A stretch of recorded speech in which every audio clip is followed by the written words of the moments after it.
भर के युद्धों का इतिहास साहसी सैनिकों की शौर्य गाथाओं से भरा पड़ा है। जब भी ऐसे युद्धों की बात आती है, कारगिल का नाम भारतीय सैनिकों की बहादुरी और हार ना मानने के हौसले के लिए याद किया जाता है। असीम दुर्गम परिस्थितियों में जो अद्भुत वीरता भारतीय सैनिकों ने दिखाई, इतिहास उसके बराबर की कोई मिसाल पेश ही नहीं कर सका है। चोटी पर मौजूद दुश्मनों के मंसूबों पर भारतीय सैनिकों की चुनौती ने उस वक्त पानी फेर दिया था। भारत पाकिस्तान के बीच करीब 60 दिनों तक युद्ध चला और 26 जुलाई 1999 को कारगिल जंग में विजय की घोषणा हुई। इस युद्ध को 2 दशक से ज्यादा का वक्त गुजर चुका है। इसके बाद एक पूरी पीढ़ी तैयार हो चुकी है जो इस युद्ध के अमर शहीदों की वीरता और शौर्य को अपने हृदय में संजो लेना चाहती है। ये युद्ध हर भारतीय को गर्व से भर देने वाला है और इसकी हर गाथा हमें राष्ट्रभक्ति के भाव से सराबोर कर देती है। तो आइए जानते हैं कारगिल युद्ध की कहानी। ये जंग ऐसे समय छिड़ी थी जब दोनों देशों की सरकारों में शांति बहाल होने की कोशिशें जारी थी।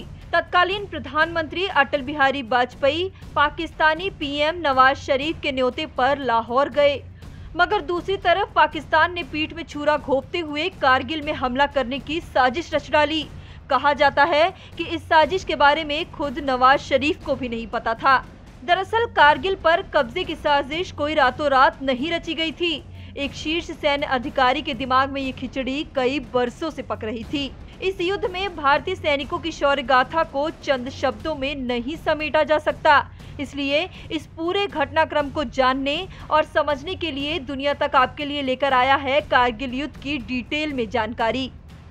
31 मई 1999 भारतीय सेना के गश्ती दल को कारगिल में घुसपैठियों के बारे में पता चला। वास्तव में ये जानकारी ताशी नामगलाय नाम के एक चारवाहे ने सेना को दी थी। 25 मई 1999 भारतीय सेना ने स्वीकार किया कि 600 से 800 घुसपैठियों ने एलओसी पार किया है और कारगिल में उसके आसपास उन्होंने अपने ठिकाने बना लिए हैं। इसके बाद भारतीय सेना के और जवानों को कश्मीर रवाना किया गया। 26 मई 1999 भारत ने जवाबी कार्रवाई करते हुए घुसपैठियों के ठिकानों पर हमले किए।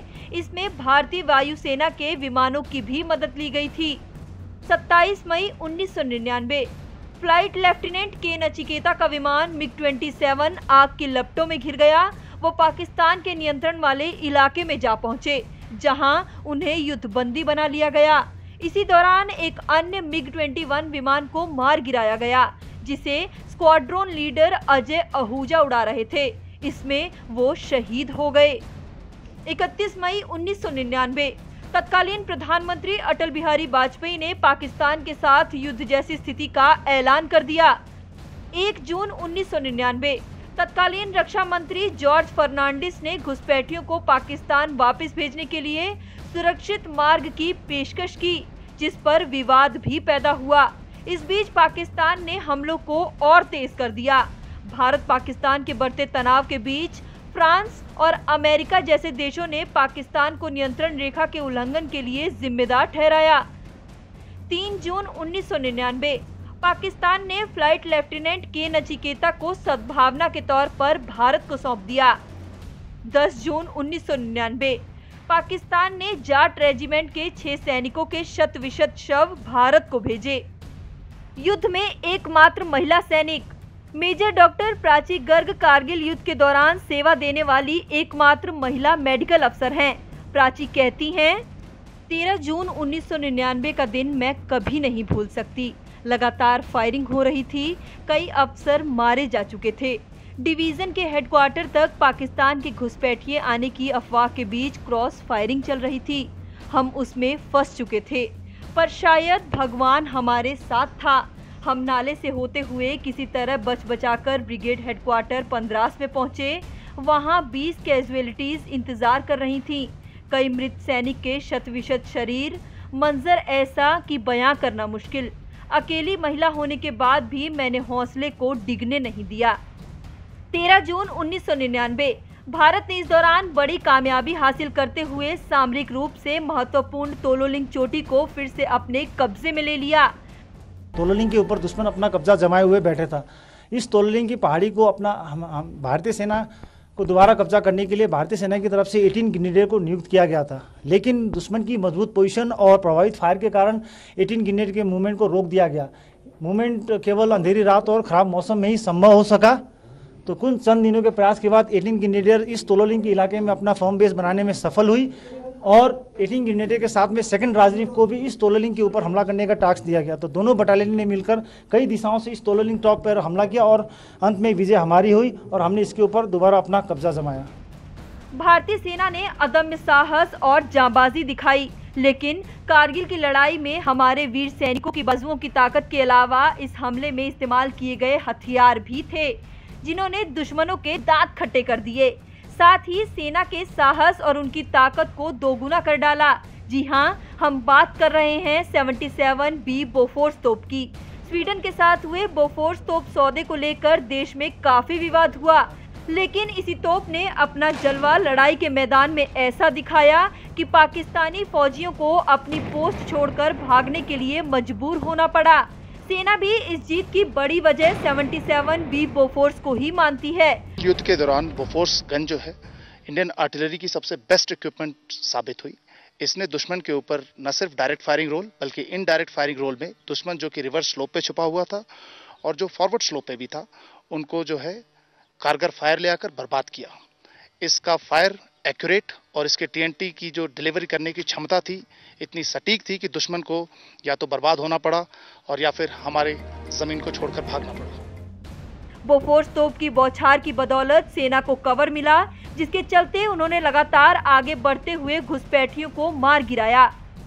15 जून 1999 अमेरिका के तत्कालीन राष्ट्रपति बिल क्लिंटन ने पाकिस्तान के प्रधानमंत्री नवाज शरीफ से टेलीफोन पर बातचीत की और उन्होंने अपने सैनिकों को कारगिल से बाहर निकालने को कहा। 23 से 27 जून 1999 अमेरिकी जनरल जिन्नी ने इस्लामाबाद का दौरा किया, जिसमें नवाज शरीफ से फिर से पीछे हटने के लिए कहा गया। 4 जुलाई 1999 भारतीय सेना ने टाइगर हिल पर कब्जा कर लिया। कारगिल युद्ध के दौरान द्रास क्षेत्र में सबसे ऊंची चोटी टाइगर हिल पर पाकिस्तानी घुसपैठियों की मौजूदगी भारतीय सेना के लिए सबसे बड़ी चुनौती थी। यही कारण है कि जून के आखिरी हफ्ते से ही टाइगर हिल की घेराबंदी भारतीय सैनिकों ने शुरू कर दी और 4 जुलाई को पूरी तरह से टाइगर हिल को पाकिस्तानी घुसपैठियों से खाली कराया। ये भारतीय सेना के लिए कारगिल युद्ध के दौरान जीत का सबसे बड़ा आयाम था। इस बीच बिल क्लिंटन वाशिंगटन DC में नवाज शरीफ से मिले और उन पर सेना को वापस बुलाने के लिए दबाव बनाया गया। 11 जुलाई 1999 पाकिस्तानी सैनिक पीछे हटने लगे। भारत ने बटालिक में प्रमुख चोटियों पर कब्जा किया। इस युद्ध में कैप्टन विक्रम बत्रा ये दिल मांगे मोर नारे के साथ आगे बढ़ते रहे। दरअसल हिमाचल प्रदेश के छोटे से कस्बे पालमपुर के 13 जम्मू कश्मीर राइफल्स के कैप्टन विक्रम बत्रा उन बहादुरों में से एक हैं, जिन्होंने एक के बाद एक कई सामरिक महत्व की चोटियों पर भीषण लड़ाई के बाद फतह हासिल की थी। इतना ही नहीं, इस जंग के बीच जब भारतीय जवान मस्को वैली पर कब्जा करने के लिए आगे बढ़ रहे थे, उस वक्त कुछ पाकिस्तानी बंकर के पास छुपे हुए थे। उसी वक्त पाकिस्तान की ओर से एक आवाज आई, जिसमें किसी पाकिस्तानी सैनिक ने कहा, हमें माधुरी दीक्षित दे दो, हम चले जाएंगे। उस वक्त तैनात बटालियन के कैप्टन थे विक्रम बत्रा। पाकिस्तानी सैनिकों की ओर से माधुरी दीक्षित देने की बात कहने के बाद विक्रम बत्रा ने जवाबी फायरिंग शुरू कर दी। फायरिंग करते हुए उन्होंने कहा, with love from Madhuri Dixit. Captain Batra और माधुरी दीक्षित की ये चर्चा काफी मशहूर है और कारगिल के दौरान जंग लड़ने वाले सैनिक इसे हमेशा याद करते हैं। विक्रम बत्रा भारतीय सेना के ऐसे जवान थे जिनकी बहादुरी की तारीफ पाकिस्तान की सेना भी करती थी। उनके खौफ का आलम ये था कि पाकिस्तान ने उन्हें शेर शाह का नाम दिया था, यानी शेरों का राजा। भगवान ने 2 बेटियों के बाद 2 बेटे हमें दिए, तो उनमें से एक तो देश के लिए देश की रखवाली करते करते ही शहीद हो गया और दूसरा हमारी सेवा के लिए भगवान ने पहले से ही शायद ये सोच रखा था कि एक तो देश के लिए है और एक हमारी सेवा के लिए। हर मिनट में आती है। आज 17 साल हो गए हैं। उनकी यादों में ही हमने जितनी भी उनकी यादें हैं उनको संजो के रखा है और ये हम महसूस करते हैं कि वो आज भी यहाँ ना रह करके भी वो हमारे साथ हैं, फिजिकली चाहे ना हो लेकिन हमारे साथ ही हैं। 12 जुलाई 1999 नवाज शरीफ ने टेलीविजन के जरिए देश को संबोधित करते हुए सैनिकों को वापस बुलाने की घोषणा कर डाली और वाजपेयी जी के साथ वार्ता का प्रस्ताव रखा। 14 जुलाई 1999 वाजपेयी जी ने ऑपरेशन विजय को सफल घोषित किया। सरकार ने पाकिस्तान के साथ बातचीत के लिए शर्त सामने रखी। 26 जुलाई 1999 कारगिल युद्ध आधिकारिक रूप से समाप्त हो गया। इस खास दिन को भारत में कारगिल विजय दिवस के रूप में मनाया जाने लगा। इस मौके पर जम्मू कश्मीर के द्रास में बने कारगिल वॉर मेमोरियल को दुल्हन की तरह सजाया जाता है और कारगिल में शहीद हुए वीर जवानों को पूरे सम्मान के साथ श्रद्धांजलि दी जाती है। The nation and the Indian Army, we applaud the magnificent efforts of all those gallant sons of soil. We bow our head with gratitude for all those martyrs who sacrificed their lives in the service of the nation. And we owe a debt of gratitude to all of them.